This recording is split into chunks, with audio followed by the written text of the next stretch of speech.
Hajime mashite, watashi wa Karthika desu. Hello everyone, my name is Karthika and welcome to my channel Walkie Talkie Nihongo. During this pandemic, it is very difficult to go to a class or have human interactions. So I decided to make my YouTube channel where I would teach you Japanese in the easiest and fun way.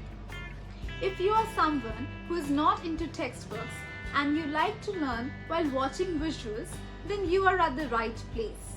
In this video, you will get to know everything you need to before starting with Japanese. Also, I am not an expert, but I will share my knowledge and guide you all through the journey of learning Japanese. So let's dive into the video. So let us start with the most obvious question. Why should I learn a language in 2020? Many of my friends doubt learning a new language. They have a mindset that with increased use of translation technology and the fact that English is spoken globally, there is not much scope of learning a language. But this is not at all true. Translation technology cannot build human connections. As technology cannot understand the context in which something has been spoken, it fails to establish business relationships. After all, language is all about connecting on a personal level. Yes, it is true that a person who speaks two languages has a greater chance of being hired than a person who speaks only one. Knowledge of two languages gives you an edge over others, which opens many new doors for you. Several studies have proved the health benefits of learning a language. Being able to speak more than one language helps you improve your decision-making abilities. It helps you increase your memory, which delays the arrival of diseases such as Alzheimer's and dementia. If you are someone who loves making new friends, then learning a new language is the right choice for you. It gives you access to a new culture and people from a country which is completely different to yours. It helps to change your view and grow as a person. So let me tell you the things you need to know before starting with Japanese. As we all know, Japan is the highest ranked country in terms of innovation. It is a country that celebrates change, but at the same time, it respects tradition and value. Only if you're interested in the culture of Japan, then only you should start with Japanese. Your Google research might recommend you that Japanese is one of the highest paid languages.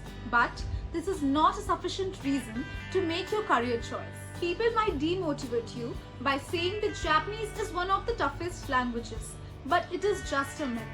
The structure of Japanese is similar to the structure of Hindi, so it is an advantage to the Hindi-speaking people. You can only keep going if you are willing to stay focused and patient. People generally start with Japanese but they quit after a year or so. But being fluent in a language is not an overnight process. Gradually, when you're able to read something, I promise it will be a rewarding experience. So Japanese alphabets are divided into three parts: Hiragana, Katakana and Kanji. Hiragana is used to write the grammatical bits of Japanese language. It is also used to write kanji. Katakana is used to write the foreign words that were not originated in the Japanese language. Kanji is basically the pictorial representation of the words. It is originated in the Chinese language. And the last script, which is the Romaji, it is used when you're not yet familiar with the Japanese language. It is basically the Japanese characters written in the English language.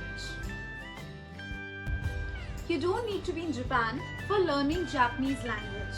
It is just a myth that you need to pay high amount to the language schools. You can also learn Japanese while staying at home on your own. So if you want to work in a Japanese company or you wish to move to Japan for higher education, then JLPT certificate is a must. Japanese Language Proficiency Test is a test organized by the government of Japan for the non-native speakers who are learning Japanese language. So basically there are 5 levels of JLPT. starting from N5 to N1. So N5 is the beginner level, whereas N1 is expert level. JLPT is held twice every year on the first Sunday of July and December. There are no age restrictions for the test, and JLPT is for the basic level as well as for the advanced level. So this is all for the video. I will be posting a new video every week. Also, if you found the video useful, please don't forget to like the video and subscribe to my channel.